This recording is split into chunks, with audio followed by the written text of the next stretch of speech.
জয় গুরু যোগীরাজ। অংশ নম্বর 38। গীতাতে বলা আছে অন্তর্মুখী প্রাণায়াম করা খুবই জরুরি। গীতাতে বলা আছে অন্তর্মুখী প্রাণায়াম অভ্যাস করতে থাকলে বহির্মুখী যে শ্বাস প্রশ্বাসের গতি সর্বদা চলছে সেই গতি আপনা থেকেই থেমে যাবে এবং প্রাণায়াম পরায়ণ অবস্থা লাভ হবে। কিন্তু দুঃখের বিষয়, অনেক প্রসিদ্ধ ব্যক্তি বা মহাজন বলে গণ্য তারাও গীতোক্ত এই প্রাণায়ামকে নিজেরা না বুঝে যেভাবে নাক টিপে সংখ্যাসূচকভাবে করতে বলেছেন তাতে মানুষের ক্ষতিই হচ্ছে। এই প্রাণায়াম অত্যন্ত গোপন বিদ্যা এবং গুরুমুখী বিদ্যা। এই বিষয়ে গীতায় বলেছেন রাজবিদ্যা রাজগুজ্জং পবিত্রমেদম উত্তমম।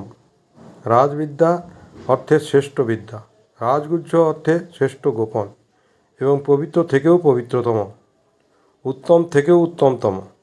কাজেই এই বিদ্যা কখনো ক্লাবে, মঠে বা মিশনে বা কিছু পয়সার বিনিময়ে পাওয়া যায় না। এই রাজযোগের প্রাণায়াম সম্বন্ধে যোগীরাজ যা বলেছেন তা সম্পূর্ণ ঠিক এবং তাঁর পদাঙ্কানুসারী ভক্তরাও এটি সঠিক জানেন।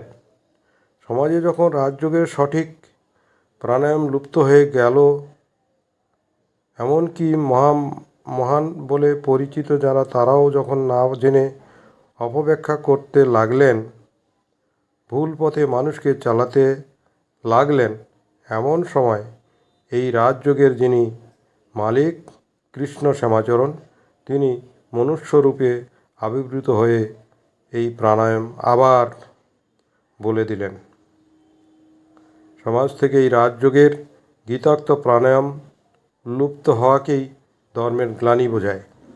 কারণ এই প্রাণায়ামের মতো উন্নত ও বিজ্ঞানসম্মত সাধন এ দুনিয়ায় আর নেই। এই প্রাণায়াম লুপ্ত হলেই মনুষ্য সমাজে নানাবিধ সাধনপন্থা চালু হয়, যে যার মতো মন গড়া সাধনপন্থা চালু করে মানুষকে দিগ্ভ্রান্ত করে দেয়। মানুষ সঠিক সাধন ভুলে যায়। সাধারণ মানুষ মহাজনের পথেই অনুসরণ করে। সেই মহাজনরাই যখন এই প্রাণায়াম জানে না, তখন সাধারণ মানুষ জানবে কি করে? এ কারণে গত প্রায় 1000 বছরের মধ্যে এই গ্লানি মনুষ্য সমাজে বিশেষভাবে দেখা যায়। তাই এই গ্লানিকে দূর করার জন্যই শ্যামাচরণের আবির্ভাব। তিনি দ্বাপর যুগের শেষে অর্জুনের মাধ্যমে গীতার মধ্য দিয়ে এই রাজযোগের প্রাণায়ামের কথা বলেছিলেন। কাজেই যখনই এই প্রাণায়ামের গ্লানি আসবে, তখন তিনিই আবার এসে বলে দেবেন। এই অঙ্গীকার গীতার মধ্যে তিনিই করেছেন। তাই এই অঙ্গীকার পালন করার জন্য যখনই প্রয়োজন হবে তাকে আসতেই হবে।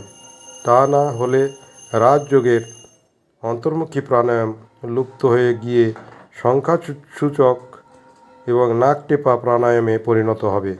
একে রক্ষা করা তাঁরই কর্তব্য। শাস্ত্র বলেছে প্রাণায়াম মহাধর্ম বেদানাম পগোচর। অর্থাৎ এই গীতোক্ত রাজযোগের প্রাণায়াম যে বেদেরও অগোচর, তাই মহাধর্ম।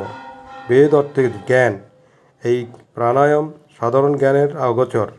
এই প্রাণায়াম করতে থাকলে যে ব্রহ্মজ্ঞানের উদয় হয় তাই দেবজ্ঞান, বেদজ্ঞান। আরও অধিক প্রাণায়াম করতে থাকলে ব্রহ্মজ্ঞানও লুপ্ত হয়ে গিয়ে নিজেই ব্রহ্মে পরিণত হয়। এই কাজেই এই প্রাণায়ামের ক্ষমতা অনন্ত হওয়ায় জ্ঞানাতীত অবস্থায় পৌঁছে দিতে সক্ষম। এই প্রাণায়ামই ধর্ম। জয় গুরু যোগীরাজ।